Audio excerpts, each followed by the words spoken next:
Vijayawada university మంచి భవిష్యత్తు కోసం తెలుగు విద్యార్థులు ఇష్టపడే యూనివర్సిటీ. హబ్సిగూడలో అత్యంత విషాదకరమైనటువంటి సంఘటన ఈరోజు జరిగింది. కుటుంబం మొత్తమే పాపం ఆత్మహత్య చేసుకోవాల్సిన పరిస్థితిని తీసుకొచ్చింది. యాక్చువల్లీ పాపం ఈయన పేరు వచ్చేసి చంద్రశేఖర్ రెడ్డి. ఈయన ఒక ప్రైవేట్ కళాశాలలో, హబ్సిగూడకి దగ్గరలోనే ప్రైవేట్ కళాశాలలో ఉద్యోగం చేసేవాడు. అయితే గత 6 నెలల క్రితమే ఈయన ఉద్యోగం కూడా పోయింది. సో మానసికంగా కావచ్చు, లేదంటే శారీరకంగా కావచ్చు, ఇట్లా కుమిలిపోయి ఇంకా ఏమీ తోచనటువంటి సిచ్యువేషన్లో, కుటుంబ భారాన్ని మోయలేనటువంటి పరిస్థితుల్లో కుటుంబాన్ని పూర్తిగా అంటే చనిపోవాలని అనుకున్నారు. సో అందులో భాగంగానే చిన్న కుటుంబం, ఒక భార్య, ఆ తర్వాత 2 పిల్లలు, కొడుకు కూతురు ఉన్నారు. సో ఈ నలుగురు కూడా ఇంకా ఏమీ చేయలేనటువంటి సిచ్యువేషన్లో ఆత్మహత్యకు పాల్పడ్డారు. అయితే పిల్లల్ని ఈయన బాబుకేమో విషం ఇచ్చాడు. ఆయన పేరు వచ్చేసి, కుమారుడి పేరు వచ్చేసి విశ్వాన్ రెడ్డి. కేవలం 10 సంవత్సరాలు మాత్రమే ఆ బాబుకి విషం ఇచ్చాడు. ఆ తర్వాత కుమార్తె శ్రీతారెడ్డి, ఈమెకు 15 సంవత్సరాలు. ఈమెకు మాత్రం ఉరేసి చంపినట్టుగా ఆనవాళ్ళు అక్కడ స్పష్టంగా కనిపిస్తున్న పరిస్థితి. సో 2 పిల్లలు చనిపోయారు అని నిర్ధారించుకున్న తర్వాత ఇప్పుడు భార్య పేరు వచ్చేసి కవిత, 35 సంవత్సరాలు మాత్రమే. చంద్రశేఖర్ రెడ్డికి 44 సంవత్సరాలు. సో 2 పిల్లలు చనిపోయిన తర్వాత వీళ్ళిద్దరు కూడా ఉరివేసుకొని చనిపోయినటువంటి సిట్యువేషన్. అయితే వీళ్ళు కల్వకుర్తికి సంబంధించిన వాళ్ళు. చంద్రశేఖర్ రెడ్డి 44 సంవత్సరాలు. ఈయన ప్రైవేట్ జాబ్ చేస్తూ కుటుంబాన్ని పోషించుకునేవాడు.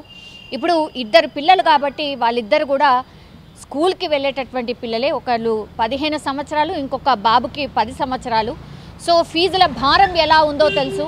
అలాగే హైదరాబాద్లో బతకాలంటే మినిమం ఒక 50,000 అయితే కనీస అవసరంగా, నెలవారీ అవసరంగా ఖచ్చితంగా కావాల్సిందే. అండ్ స్కూళ్ళు ఇట్లాంటి ఫీజులు కూడా చాలా ఎక్కువగా ఉన్నాయి.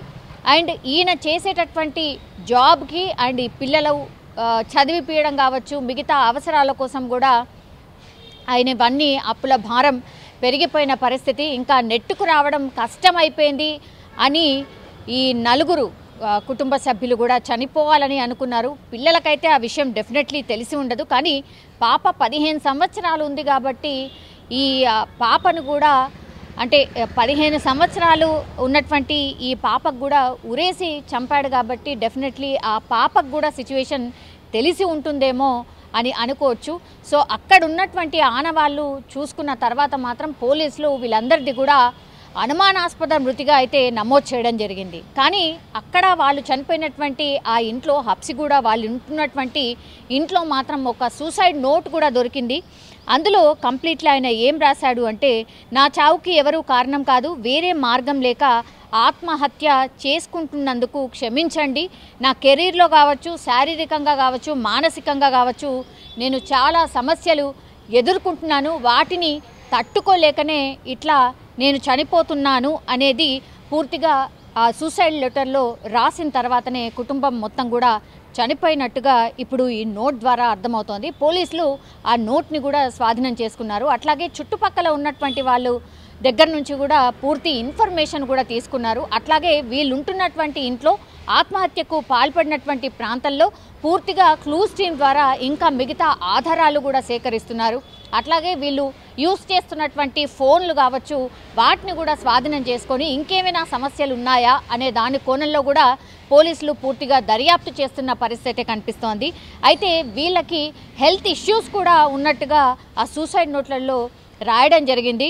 మధుమేహం కావచ్చు, నరాలు, అలాగే కిడ్నీ సంబంధిత వ్యాధులతో నేను బాధపడుతున్నాను అంటూ ఈ సూసైడ్ నోట్లో క్లియర్గా చంద్రశేఖర్ రెడ్డి రాసినటువంటి సిచ్యువేషన్. సో మానసికంగా, శారీరకంగా, అట్లాగే ఆర్థికంగా చితికిపోయిన కుటుంబం మాది అని ఈ సూసైడ్ నోట్లో చెప్పకనే చెప్పినట్టు అయింది.